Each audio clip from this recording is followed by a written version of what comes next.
guys, welcome to my channel Life with Val. My name is Valencia and I take you guys on my journey of exploring life, which is currently in London.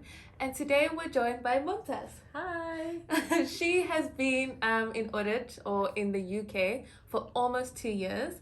So I thought she would be perfect to kind of just be on this video where we're going to be discussing some questions that you guys have raised on both of our Instagrams about working in the UK and hopefully just give you some advice in making the decision to move over. So our first section, well, she's going to start asking me the questions. Hopefully I have the answers, we have the answers, and yeah. Okay, so the first issue we're going to be discussing is money matters. And one of the first questions we got is, how much money do you think you need within your first month of moving here? How much do you think you need to budget? Flip. That's a hard one. I don't know how much it is currently translated to rands, but I feel like you need to split it up into like 3 things: accommodation, food, Okay. and then also making sure you have a basis for your deposit and rental for the following month, because you're probably going to need all of those things before your first salary comes through. Okay. So that, looking at that, I would say, I don't know, is that £3,000? So I think it depends on quite a few factors. I think the first one is, are you sharing with someone? Because that would obviously reduce your accommodation cost quite a bit. Something I didn't know was that you need 5 weeks rent as deposit. And sometimes even when you're putting in an offer for a place, you must pay 1 week's rent as well. So that is something that's going to obviously affect your budget. I didn't expect groceries to be as reasonably priced. Yeah. Food is fine as long as you are cooking. The issue is, where are you going to move when you just get here? Are you going to live in a hotel, Airbnb, or are you going to move straight into an apartment? I found for me having an Airbnb first helped, because then I could physically view things and actually see if I'm getting back for my money. And it gave me more time to decide where in London I want to live. This is true. And shop around and not fall into the trap of thinking something is normal to be paying for when actually it's not. Because then I could ask other people once I got here, this is how much this apartment is going for, does this look reasonable or not? So how long did it take you to actually find an apartment? I found one within, the first time I moved here when there wasn't a housing crisis that there is now in the UK, it took me about 2 weeks to find something. Okay. When I moved the second time, it took me about 3 weeks. When I moved now, it took me almost 2 months to find something.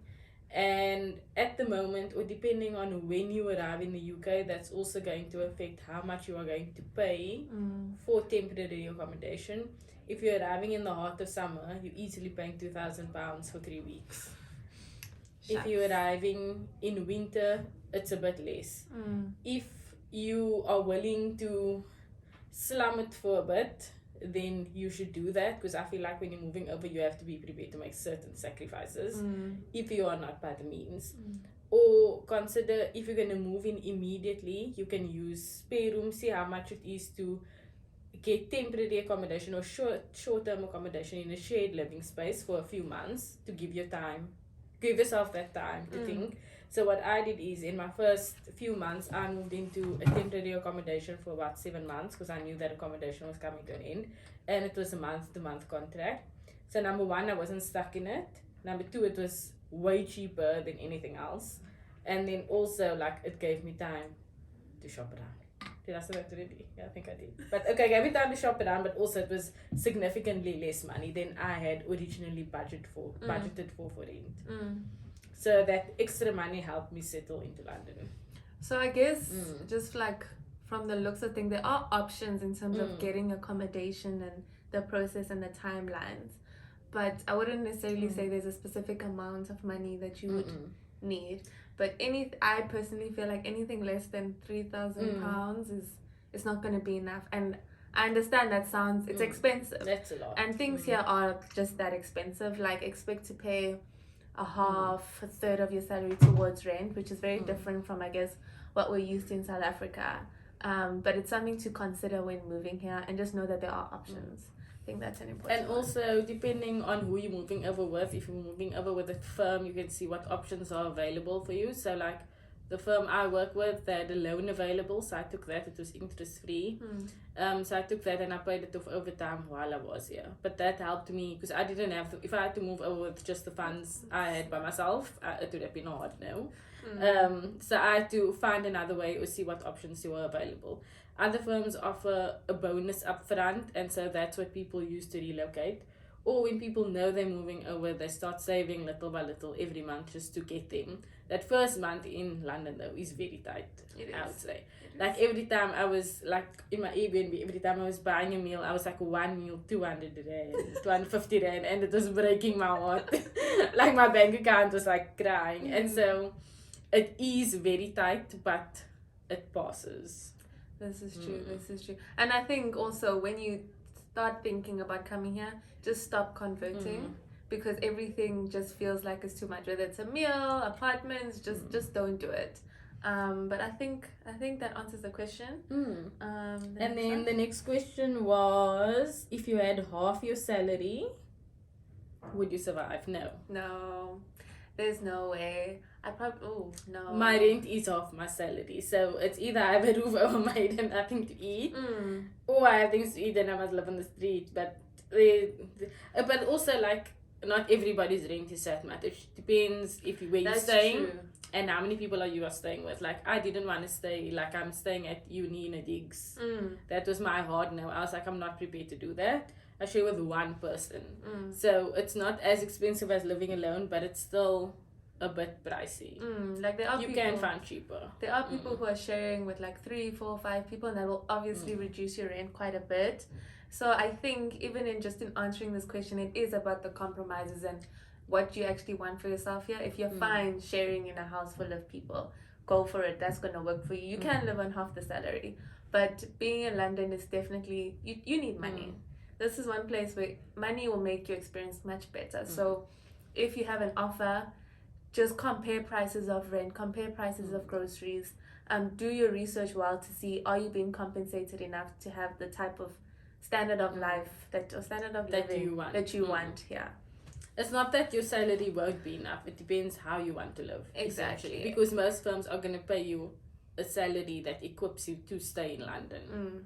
It's just like, do you want to be bougie when you get here, or how bougie you want to be, or do you not care? You know, you're just here to sacrifice a little, save money, go back home. Then your priorities are very different. Exactly. And I think that's what also makes it hard to answer, oh, what's your budget like in London? Because it's literally up to like, what is it that you're doing? If you're going out every weekend, you're gonna need more money. But if you want to focus on saving, if you want to focus on traveling, you put your money aside, and then like it's all about what you do at the end of the day. Exactly. Okay. That's to do with money matters. Okay, cool. Next question. Okay, so now we're going to talk about work, comparing things to South Africa versus the UK. Okay. But I think we should start with why did you decide to come over? Because a big question to people is, when you're picking something, what is your basis? My question is, or my answer to them is always, you need to have a why as to why you're doing anything in life. So my why was that throughout my life, I always just wanted to pack my bags, move to a new country and see what happens. That is my thing.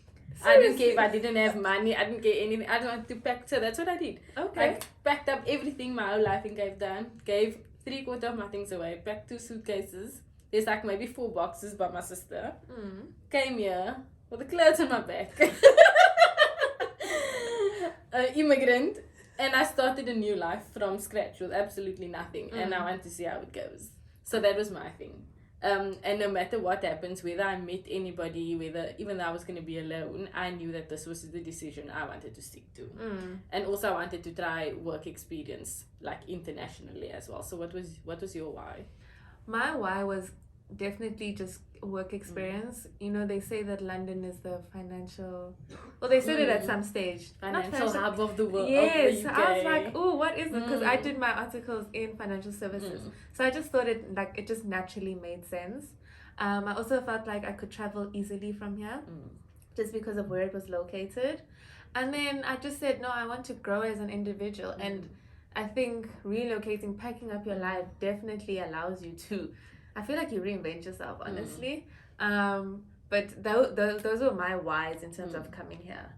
And I think as I went through this year, as difficult as it was, I just made sure I stuck to that why, because that's what keeps you going, right? So I made sure that, that it is hard, it's harder than I expected, but I'm traveling, so it's fine. Just keep pushing through, it's fine. So, and it makes sense because nothing in life, is a smooth road. Exactly. Okay, so I feel like it's important to first establish whether you actually want to move over or not before you like a South African firm versus a UK firm. Yeah. Because if you're going to compare audit with audit, I feel like it's the same. It is the same. All over the world. Audit is audit. What you need to decide is actually, do I want to work in South Africa or do I want to work in the UK? So our first question was actually whether we should choose, or whether the person should choose South Africa or UK, or how did you decide?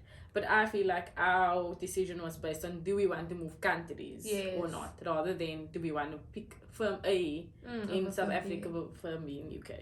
I definitely think it does start with where do you want to be, because auditing, like you said, it is the same everywhere. Granted, different firms have different methodology. There's UK GAAP here, like there's all those things, but don't come here if you don't like auditing. Don't come here thinking it's going to be different just because you're in the UK.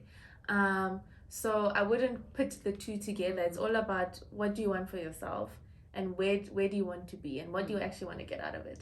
I think as someone aspiring to be a CA, or at least for me, I never looked past my third year articles. I don't know, I never mapped out this career plan. I just knew I felt like that was the biggest shock of my life. After I finished, I was like chilling there like, and now? What happened? You whole life was this one girl, now this girl happened, and you're like, I have nothing left. That was where I was at as well. So I think it's important, one, to just start thinking about what do you actually want for yourself in your career from a professional perspective. And then you go and say, okay, this is what I want. How do I get there? And then you kind of map out those steps. Can you achieve that in South Africa? Can you achieve that in the UK, or in like even in the US, Australia? Anyway, there are a lot of opportunities available to CAs, I do believe. And I'll say that they weren't lying in that respect when they said the world is your oyster. But again, what do you actually want? Okay, then the next question was, we were obviously both at other firms before this one. Why did you choose to change firms when moving over? Tense, eh? Political, maybe. No, I'm just kidding. So I was actually at PwC. And I just chose a different firm because I just wanted something different. I felt like I've experienced the Big Four, and the Big Four have been around for many years. So they're not growing, they've grown. They are rigid, they know what they're doing. And I wanted to be a part of something that I could contribute to. And I felt like being a part of a growing firm, like I could have more of an impact. So that's kind of what sold me, just the fact that I could have an impact, because it's something that, not say I'm passionate about auditing, but I'm passionate about being a part of a change. And I felt like being in a different firm was going to allow me to do that. So that was my reason. What was yours? I was at Deloitte previously before joining this firm, and I actually had no financial services experience before this. And then when I was interviewing with this company, they gave me the choice, where do I want to be? And that was one of the things that struck me, is that they actually took into account what I want. And they were like, look, if you want to challenge yourself, we will take you in London financial services and you can grow. And then the other thing is that they looked at me, and the partner who interviewed me, I had a scarf on my head during the interview, and he was like, you are Muslim, if you want to move to the UK, London is one of the best places to move to for halal food. So it also showed me that they do take into consideration you from a people aspect, and that was one of the main things that drew me to this firm, because they were like, we are about our people and you need to be yourself. And so they were also one of the few companies that were willing to give me that financial service experience, which I never had, because it takes a lot for a company to be like, at your big age, you want something completely new, like, should we risk that on you? And I mean, they were willing to take that risk on me, and so with me, and so I feel like that's why I chose it. I also wanted something different from before. I wanted to experience what it was like at another company. And like you said, like, they continue to say they're growing, but they're not trying to be a big four. They're trying to grow sustainably.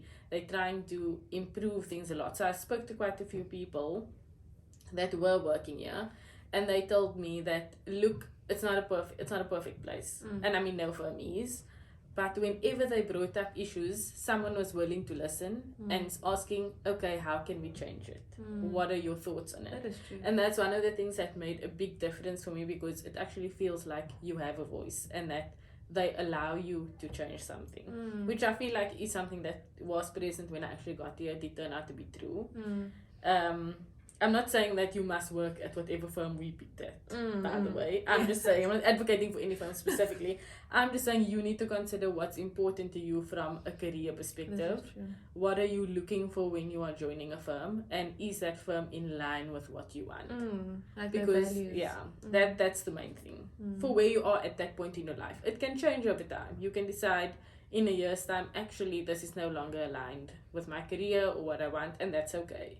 Like, you're allowed to figure it out. So don't feel like because you make a decision now, you're stuck with it for the rest of your life. And it's set in stone. And I think, I don't know if it's an age thing or something, but like we just tend to think that the decision you make now is it's set in stone and you're stuck.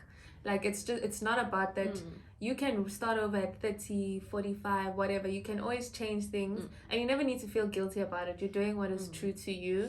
And I think being in this process and relocating allows you to really look at what is it that you want and go after it and make that plan for yourself. But don't you also feel like when you got here, like the way you look at life and the way you deal with things changes completely? Flip, man. So like I had a certain vision in my mind before I left South Africa versus how I see things now is completely different. So I feel like you also need to have that in mind, to be like, this is a decision now, but I need to be open to any change that's going to come as I change when I move over, because that's definitely going to happen. I don't think anybody that moves over is the same. No. In my opinion, I feel like I change every month. Yeah. Like every month I also wonder what personality am I going to have next, what am I going to want next month. But it's a great journey to be on though. It is a great journey. I think it's like you learn a lot about yourself. I don't know, like it has been tough, but I've actually enjoyed just seeing how much growth I've experienced, especially when I reflect back on the person that I was when I started. So I appreciate the journey for doing that. I think though, just so we don't make this video too long, we're gonna just cut part 1 here. And if you guys do have any questions, please leave them down below. We'll try our best to get to it. If we have to do another video on these specific questions you raised, we'll definitely do that. And yeah, give this video a thumbs up, like, comment, and subscribe, and just share this channel because we are growing. And I'll see you guys in the next video. Bye!